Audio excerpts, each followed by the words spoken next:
नमस्कार, मैं सुरेश कुमार, इतिहास व्याख्याता। आज हम भारतीय संस्कृति के मूल आधार नामक बुक में से शैव धर्म का अध्ययन करेंगे। पिछली कक्षा में हमने वैष्णव धर्म के विषय में विस्तार से अध्ययन किया था। आज हम शैव धर्म के विषय में अध्ययन करेंगे। उत्पत्ति तथा विकास। शिव तथा उनसे संबंधित धर्म की प्राचीनता प्रागैतिहासिक युग तक जाती है। सैंधव सभ्यता और शैव धर्म। सैंधव सभ्यता की खुदाई में मोहनजोदड़ो से एक मुद्रा पर पद्मासन पर विराजमान एक योगी का चित्र मिलता है। उसके सिर पर त्रिशूल जैसा आभूषण तथा 3 मुख है। सर जॉन मार्शल इस देवता की पहचान ऐतिहासिक काल के शिव से स्थापित की है। अनेक स्थलों से कई शिवलिंग भी प्राप्त हुए हैं, जिससे ज्ञात होता है कि यह भारत का प्राचीनतम धर्म था। इसी प्रकार शिव पूजा के पहले प्रमाण भी हड़प्पा सिंधु सभ्यता से प्राप्त होते हैं, जहाँ शिवलिंग एवं पशुपति की मोहर मिली है। वैदिक काल और शिव। ऋग्वेद में शिव को रुद्र कहा गया है, जो अपनी उग्रता के लिए प्रख्यात था। वस्तुतः रुद्र में विनाशकारी और मंगलकारी दोनों ही प्रकार की शक्तियां निहित थी। वात्स्ययनी संहिता के शत्रुदीय मंत्र में रुद्र को समस्त लोकों का स्वामी बताया गया है। अथर्ववेद में उन्हें भव, सरु, पशुपति, भूपति आदि कहा गया है। उन्हें वार्त्यों का भी स्वामी कहा गया है। रुद्र का समीकरण अग्नि तथा सवित्र के साथ किया गया है। ब्राह्मण ग्रंथ में रुद्र को सहस्त्राक्ष कहा गया है। उनके 8 नाम बताए गए हैं, जिसे रुद्र, सरु, उग्र, असनी, भव, पशुपति, महादेव तथा ईशान। प्रथम 4 उग्र एवं अंतिम 4 मंगल रूप है। शतपथ ब्राह्मण तथा कौशितकी ब्राह्मण में इनके 8वें नाम असनी की चर्चा मिलती है। उत्तरवैदिक काल में शिव को महत्वपूर्ण देवता कहा गया है। उपनिषदों श्वेताश्वर उपनिषद तथा अथर्वा शीर्ष में रुद्र की महिमा प्रतिपादित की गई है। सूत्रकाल में रुद्र की पूजा प्रचलित थी। रुद्र को प्रसन्न करने के लिए पशु बलि की व्यवस्था की गई। केनोपनिषद में शिव की पत्नी पार्वती उमा को महादेवी कहा गया है। महाकाव्य काल एवं शैव धर्म। रामायण से पता चलता है कि शिव ने केवल उत्तरी भारत बल्कि दक्षिणी भारत के भी महत्वपूर्ण देवता बन गए।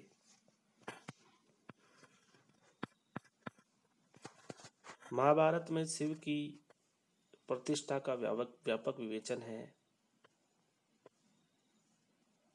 पशुपत अस्त्र प्राप्त करने के लिए अर्जुन को हिमालय जाना पड़ा था। श्रीमद् भगवत गीता में शिव द्वारा गंगा को धारण करने तथा हिमालय में से गंगा नदी के उद्गम का रूपात्मक वर्णन है। यूनानी राजदूत मेगस्थनीज डायनोसिस के नाम से शिव पूजा का उल्लेख करता है, जो पर्वतीय क्षेत्रों में अधिक प्रचलित थी। अर्थशास्त्र से भी पता चलता है कि मौर्य युग में भी शिव पूजा प्रचलित थी। पतंजलि के महाभाष्य से पता चलता है कि ईसा पूर्व 2री सदी में शिव की मूर्ति बनाकर पूजा की जाती थी। कालिदास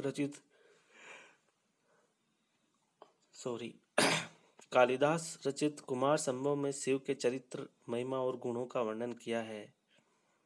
अभिज्ञान शाकुंतलम में शिव के अष्टरूप की व्याख्या की गई है। कालिदास अपना साहित्य शिव पूजा से प्रारंभ करते हैं। 12वीं की पुस्तक किरातार्जुनीयम में अर्जुन व किरात वेशधारी शिव की कथा का वर्णन है। गुप्त काल और शैव धर्म।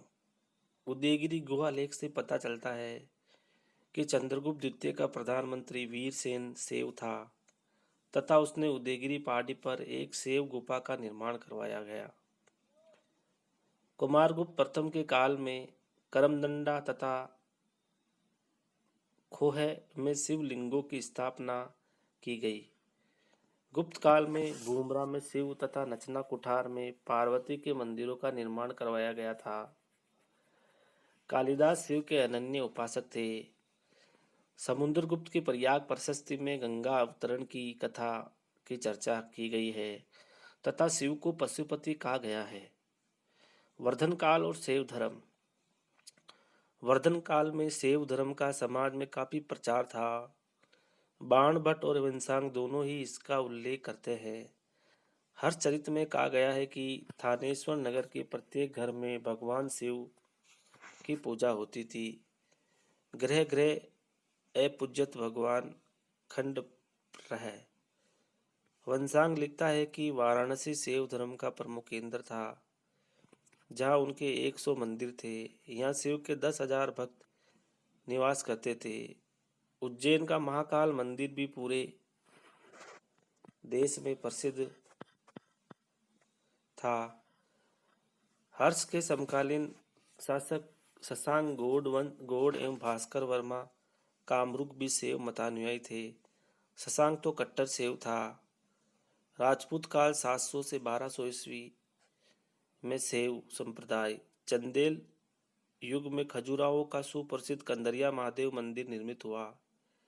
राजस्थान, गुजरात, मध्य भारत, बंगाल तथा असम आदि सर्वत्र शिव मंदिर एवं मूर्तियां निर्मित की गई है। गुजरात के काठियावाड़ में स्थित सोमनाथ का मंदिर अत्यंत प्रसिद्ध था। पूर्व मध्यकाल में जो महमूद गजनवी द्वारा तोड़ डाला गया था 1025 ईस्वी में, जिसका विवरण अल बुर्नी देता है। बाद में इसका जीर्णोद्धार करवाया गया था। दक्षिण भारत और शैव धर्म। दक्षिण में शासन करने वाले चालुक्य, राष्ट्रकूट, पल्लव, चोल आदि राजवंशों के समय में शैव धर्म की उन्नति हुई और उनके मंदिर व मूर्तियां की स्थापना हुई। राष्ट्रकूट शासक कृष्ण प्रथम के समय में एलोरा का प्रसिद्ध कैलाश मंदिर निर्मित किया गया था। पल्लव काल के समय में शैव धर्म का प्रचार प्रसार नैनारों द्वारा किया गया था। मैंने पिछली क्लास में बताया कि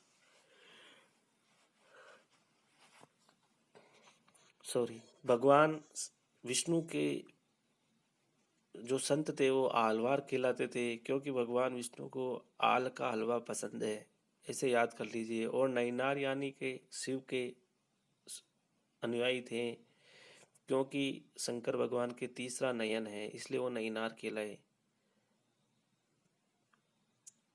ये संपूर्ण मंदिर एक ही पाषाण को काटकर बनाया गया है। मंदिर के ऊपर विशाल शाखा में 98 फीट ऊंचा है तथा ये बहुत विशाल है। नैनार नैनार संतों की संख्या 63 बताई गई है, जिनमें अप्पार, तिरुज्ञान, समंदर, सुंदर मूर्ति, मणिक वाचगर आदि के नाम उल्लेखनीय हैं। इनके भक्ति गीतों को एक साथ देवारम या तेवारम में संकलित किया गया है। इनमें अप्पार या अप्पर, जिसका दूसरा नाम तिरुनावुक्कल भी मिलता है। पल्लव नरेश महेंद्र वर्मन प्रथम का समकालीन था। उनका जन्म तिरुमूर के वेल्लाल परिवार में हुआ था। पहले वे एक जैन मठ में रहते हुए भिक्षु जीवन व्यतीत करता था। बाद में शिव की कृपा से असाध्य रोग ठीक हो जाने के कारण जैन मत त्याग कर शैव बन गए थे। अप्पड़ ने दास भाव से शिव की भक्ति की थी। तिरुज्ञान समंदर सीपाली, तंजौर जिला, कर्नाटक में एक ब्राह्मण परिवार में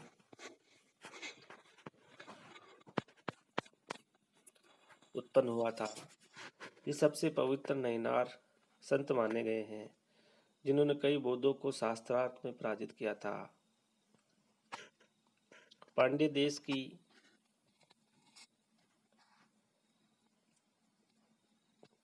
पांड्य देश की मांग करके वहां के राजा और प्रजा को जैन धर्म में से शैव धर्म में दीक्षित किया था।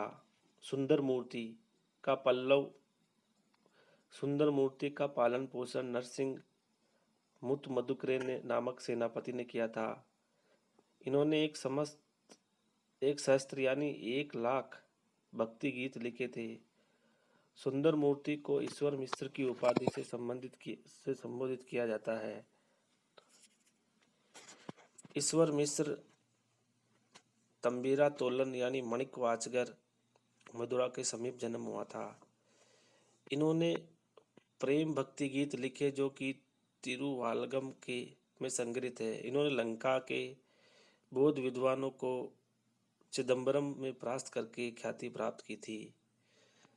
दक्षिण भारत में 6वीं से 7वीं सदी में नैनारों ने तमिल क्षेत्र में शैव धर्म का प्रचार प्रसार किया था। सक्किलार ने पेरिये पुराणम में नैनारों की संख्या 63 बताई है। नाम्बी अंडार नाम्बी अपने गीतों का संकलन तिरुमुराई नामक ग्रंथ में किया है। तिरुमुराई को दक्षिण भारत का 5वां वेद कहा जाता है। नैनारों ने भक्ति को एकमात्र साधन ईश्वर प्राप्ति का बताया है। ये जाति पाति के विरोधी थे तथा समाज के सभी लोगों के बीच जाकर अपने सिद्धांत का प्रचार किया था। मत मयूर शैव धर्म के अनुयायी थे। ह्वेनसांग ने कुंडी संप्रदाय की चर्चा की है। चोलों के समय में सुदूर दक्षिण में शैव धर्म खूब उत्थान हुआ था। चोल शासक राजराज प्रथम शिव का अनन्य उपासक था, जिसने तंजौर में राजराजेश्वर का सुप्रसिद्ध शैव मंदिर निर्मित करवाया था। राजराज का पुत्र तथा उत्तराधिकारी भी शिव भक्त था, जिसने अपनी राजधानी वर्धेश्वर में मंदिर का निर्माण करवाया था। इसके समय शैव धर्म दक्षिण भारत का सर्वाधिक लोकप्रिय धर्म बन गया था।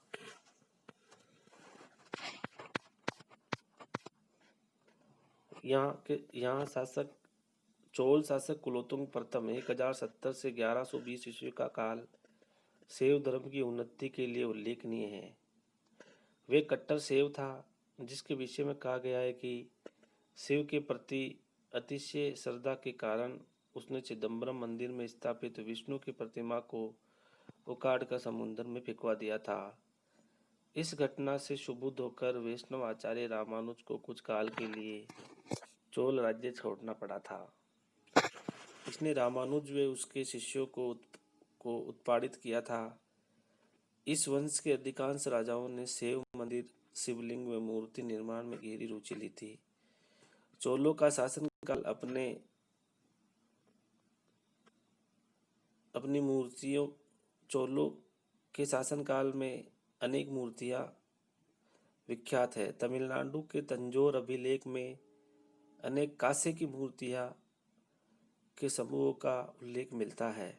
12 ज्योतिर्लिंग सोमनाथ गुजरात, केदारनाथ उत्तराखंड, विश्वनाथ काशी, वेदनाथ मल्लिकार्जुन आंध्र प्रदेश, नागेश्वर द्वारिकाधीश के समीप यूपी, महाकालेश्वर उज्जैन के समीप, रामेश्वरम केरल, ओंकारेश्वर अमलेश्वर एमपी, सोमेश्वर नासिक महाराष्ट्र, त्र्यंबकेश्वर नासिक महाराष्ट्र तथा घुसमेश्वर औरंगाबाद महाराष्ट्र।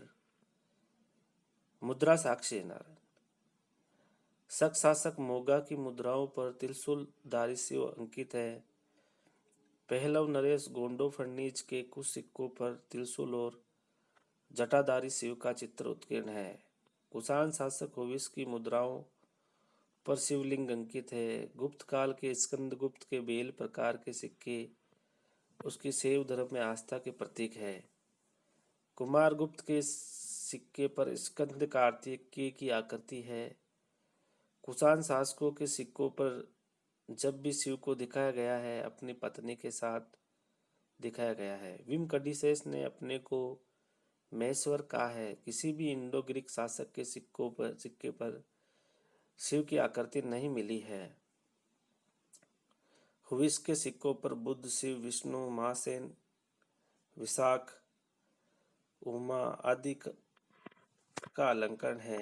कनिष्क प्रथम चतुर्मूर्ति शिव की आकृति अंकित करवाई थी। राजतरंगिणी कहती है कि मौर्य सम्राट अशोक बौद्ध बनने से पूर्व शिव था। राजतरंगिणी का लेखक कल्हण अशोक के पुत्र जालोक की भी चर्चा करता है, जो शिव था। लामा तारानाथ के अनुसार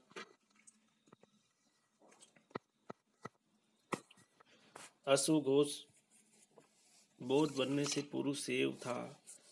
मंदसौर अभिलेख में शिव को भवश्रव्य कहा गया है, अर्थात ब्रह्म की रक्षा करने वाला बताया गया है। झालरापाटन राजस्थान से प्राप्त एक लेख में शिव की चर्चा विश्व रूप के रूप में की गई है। शिवलिंग। शिवलिंग की पूजा का प्राचीनतम प्रमाण सिंधु सभ्यता तक जाती है। लिंग पूजा की चर्चा ऋग्वेद में भी मिलती है, जहाँ पणी लोगों को शिशन देवा यानी लिंग पूजक कहा गया है। परंतु शिव के लिंग की पूजा का प्रथम स्पष्ट उल्लेख मत्स्य पुराण में मिलता है। शिव की प्राचीनतम मूर्ति पहली सदी ईसा पूर्व में प्रसिद्ध गुट्टीमल्लम में लिंग के रूप में प्राप्त हुई है। आंध्र प्रदेश के गुड्डीमल्लम तथा मध्य प्रदेश के बीटा से ऐसे शिवलिंग प्राप्त हुए हैं जिन पर शिव की आकृति बनी हुई है, जिसके एक हाथ में मेंढा, दूसरे हाथ में एक जलपात्र है तथा पैर के नीचे कुबड़ा बोना राक्षस है। मथुरा से पांच मुख वाली शिव की मूर्ति मिली है। उन मुखों के नाम हैं सद्योजात, वामदेव, अघोर, तत्पुरुष, यानी पांचवें मुख का नाम ईशान है। यह मुश्किल से प्रतीत होता है और माना जाता है कि ये चार मुखों के बीच में है। अर्धनारीश्वर। वैशाली की एक मोहर पर अर्धनारीश्वर की मूर्ति स्थापित की गई है। सेज अभिलेख में अर्धनारीश्वर को नृत्य करते हुए चित्रित किया गया है। त्रिमूर्ति। एलिपुंटा की त्रिमूर्ति अत्यंत विख्यात है, जिसमें ब्रह्मा, विष्णु तथा महेश है। हरिहर। शिव को विष्णु के साथ दर्शित किया गया है।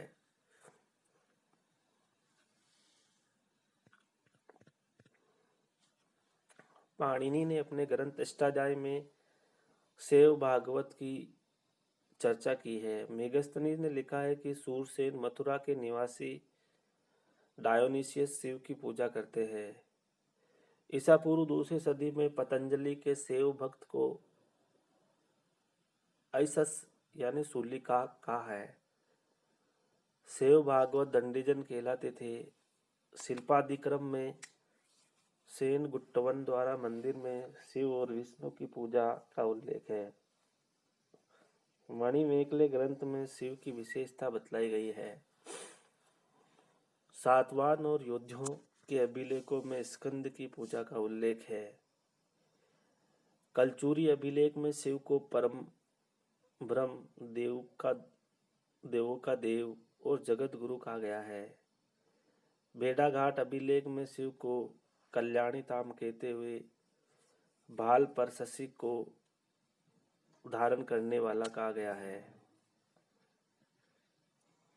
उदयपुर प्रशस्ति में शंभु शिव को भुजंगमाल से युक्त और